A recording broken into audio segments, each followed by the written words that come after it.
Salut tout le monde, c'est Inga Agile pour une nouvelle vidéo, encore un unboxing, hein, puisque la première vous a bien plu. Moi j'ai trouvé ça sympa à faire aussi, puis c'était facile et rapide à faire. Donc je me suis dit, allez, pourquoi pas, ça va en plus alimenter la chaîne. Alors on m'a fait une demande, est-ce que je pouvais faire un unboxing pour les derniers jours de la colère? Eh ben non, non je plaisante, je vais la faire. Mais bon, comme il y a un autre western qui est sorti en même temps, un pistolet pour Ringo, bah, je vais vous faire celui-là aussi. Et on va parler aussi un peu de deux, trois choses. Alors, la première, c'est que, alors on m'a fait une remarque, c'est que, ouais, mais un pistolet pour Ringo, il est en format Digibook, ce que moi j'aime beaucoup. Enfin, Digibook, comment on dit, Digipack. Tandis que le retour de Ringo, il est justement en Digibook. Voilà, alors ça peut énerver les gens, parce que le 1 et le 2 ne sont pas dans le même format. Alors c'est vrai que le format Digibook, moi j'aime bien, parce qu'on a le livret directement intégré, mais il faut savoir que ça fait augmenter les prix, et puis en fait, ça n'a tout simplement pas assez bien marché. Voilà, les digibooks sont, je pense, sont abandonnés, ou alors peut-être qu'il y en aura pour vraiment pour des titres très très très très très forts. Je dis pas que Pistolet pour Ringo n'est pas un titre fort, mais c'est quelque chose qui était déjà sorti en DVD, etc. Donc peut-être que voilà, ça sera peut-être réservé pour certains titres vraiment vraiment très costauds. Mais en tout cas, moi j'aime bien ce format-là. J'aime bien ce format-là parce que c'est un peu un bon compromis entre le boîtier amarré et le boîtier, le steelbook que personnellement moi je n'affectionne pas trop. Je trouve que le métal ça a tendance à s'abîmer beaucoup plus facilement finalement. Si tu mets un petit coup, tac, tu peux avoir un... Bon bref, on s'en fout. J'aime bien ce format-là. Alors après voilà, hein, vous les mettez à côté. Alors bon ben voilà, ça va, ça passe. Même moi qui suis maniaque, je trouve que ça passe. Par contre, vous avez remarqué, il y a une petite différence de couleur et c'est marrant parce que il y a aussi une différence de couleur là-dessus. Alors, je ne sais pas si c'est un code couleur particulier, mais le blanc, comme ça, on l'avait seulement eu jusqu'à présent pour Adios California. Ça m'avait beaucoup perturbé. Je me suis dit, mais pourquoi ils sont tous crème sauf celui-là? Alors maintenant, je suis content parce que j'en aurai au moins un deuxième à mettre à côté. Voilà, tant qu'à faire. Alors, on va commencer avec un pistolet pour Ringo. Donc, vous voyez, superbe affiche. Originale, hein, normalement c'est l'affiche italienne, celle-là peut-être qu'elle a été utilisée en France, je ne sais plus. Le dos toujours très très bien foutu, hein. Moi j'aime bien. Allez, on va l'ouvrir. Alors là, voilà, on ouvre, on a le Digipack qui se déplie. Et là, vous avez l'affiche américaine normalement et l'affiche espagnole. Voilà, alors la fiche espagnole, hein, vous remarquerez qu'ils ont repris celle-là et qu'ils l'ont moins bien dessinée. Voilà, pourquoi pas. Après, c'est sympa de l'avoir. Et voilà, à l'intérieur, donc on remarque que la sérigraphie est différente selon le DVD ou le Blu-ray. Alors là, c'était une autre affiche d'un pistolet pour Ringo qui a été utilisée. Et ça aussi, pareil, une autre affiche qui a d'ailleurs été utilisée par Arrow. Alors, je l'ai encore, le Arrow. Il est là, regardez, vous voyez, c'est bien une des affiches qui a été utilisée. Le Haro utilisait cette jaquette et une jaquette de leur cru. Alors moi, en général, les jaquettes d'Haro, je les retourne tout de suite parce que j'aime pas trop les trucs qu'ils peuvent faire eux-mêmes. Mais bon, c'est bien de laisser la possibilité après tout, hein.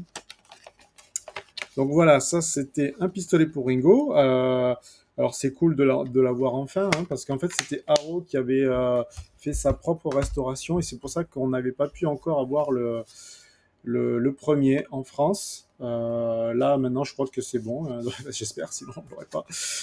Ils ont permis ce qu'on utilise aussi leur restauration. Un pistolet pour Ringo, un grand classique, hein, bien sûr. Alors moi, c'était pas un de mes préférés, mais c'est vrai qu'en le voyant petit à petit, je me dis non, il est quand même chouette, il est assez drôle. C'est du bon Tessari. Je préfère quand même le second, un peu plus sérieux, mais ça reste du très très très bon. Allez, on passe au dernier jour de la colère. Voilà, dernier jour de la colère. Alors ça, j'ai quelques trucs à vous dire, hein. Bon, déjà, hop, on va le déballer. C'est toujours le même principe. Si j'arrive à l'ouvrir, attendez. Voilà. Voilà, qu'est-ce qu'on a? Toujours le principe avec les affiches. Voilà, donc ça, c'est l'affiche française ou belge, peut-être belge même, je ne sais pas. Et une affiche qui doit être espagnole. Je vois l'envers, hein, donc je n'étais pas sûr que ce soit l'espagnol. Voilà, donc les affiches. Et là, pareil, la sérigraphie qui utilise deux affiches différentes, donc le DVD et le Blu-ray. À savoir que j'ai encore une fois le haro, et vous remarquerez que c'est la même affiche qui a été utilisée. Alors, qu'est-ce qu'ils ont utilisé par contre comme affiche originale, le haro? Je ne me rappelle plus. Ah ouais, ça y est, j'ai vu.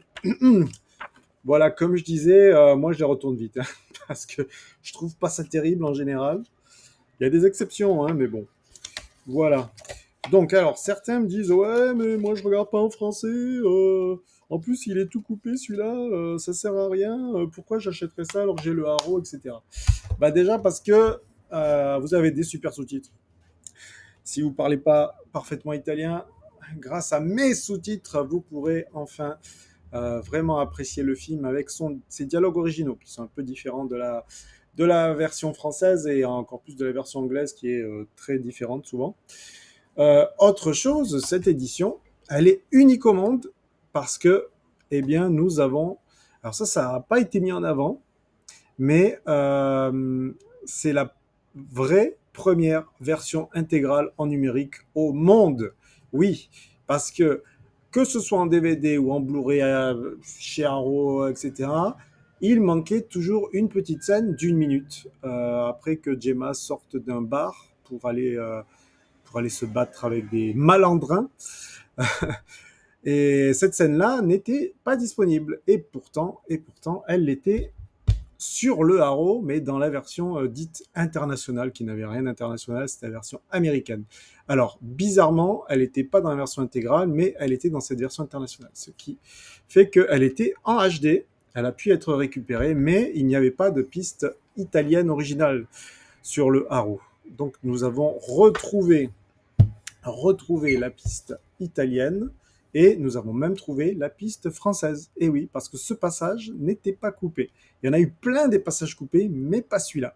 Donc voilà, dans cette édition, vous avez la version intégrale avec ce passage en français et en italien. Et autre chose, j'ajoute, je le précise, c'est que la version italienne que nous avons utilisée était celle où il y avait ce passage et elle était de bien meilleure qualité que tout ce que vous avez pu entendre sur ce film, que ce soit le DVD français, italien, le haro, etc. Toutes les pistes étaient assez moyennes, voire assez pourries. Il y avait un bruit de fond, c'était caverneux, etc. Là, la piste est de bien meilleure qualité. Alors, je l'ai resynchronisé moi-même et voilà. J'ai aussi refait la piste française. Alors, un petit regret quand même pour cette édition, c'est que moi j'avais proposé aussi le montage français. Alors parce que je sais que le montage français il est quand même assez charcuté. C'est pas la version à voir en priorité, hein, ça on va dire. Mais je trouvais que c'était un bonus intéressant. Alors malheureusement il n'y avait pas assez de place et le délai était un peu juste. Donc du coup je n'ai pas pu vous mettre la version française sur cette édition, mais elle sera en bonus quelque part. Ne vous inquiétez pas, vous savez où la trouver. À savoir que si je tenais aussi à faire ce montage français, c'est bon déjà parce que ça peut être agréable de voir le film dans son intégralité en français sans passer dans une autre langue, et aussi parce qu'il y avait deux, trois phrases qui ont disparu dans la VF de la version intégrale. Et c'est normal, c'est parce que ce sont des phrases qui ont été déplacées à d'autres endroits pour que ce soit logique dans le montage français. C'est un peu, enfin, je sais pas si vous avez compris, mais en gros, il y avait une phrase qui était dite plus tard, ils l'ont déplacée avant la coupe, comme ça fait la jonction. Donc, ces petites phrases-là, c'est toujours dommage de les perdre définitivement. Donc, elles seront de retour dans le montage français que vous aurez prochainement sur mon blog. Voilà. Bon, ben voilà, je crois que c'est à peu près tout, hein. C'est déjà pas mal. Vous avez eu l'unboxing des derniers jours de la colère, un pistolet pour Ringo, un peu de précision au sujet de la version vraiment intégrale du film, la seule au monde, je le répète, avec le passage en français, le passage en italien. C'est peut-être pas grand-chose, une minute, mais au moins c'est sauvé, voilà, et c'est pas sur le haro, sauf sur la version internationale et en anglais. Que dire de plus? Voilà, une seconde vidéo bien amenée. J'ai plus qu'à vous saluer et à vous donner rendez-vous pour une prochaine vidéo, peut-être un unboxing, peut-être autre chose, je sais pas, je verrai. Mais en tout cas, là il commence à faire chaud, c'est les vacances. Moi je suis pas encore en vacances, mais j'espère voilà, vous retrouver bientôt. À la prochaine.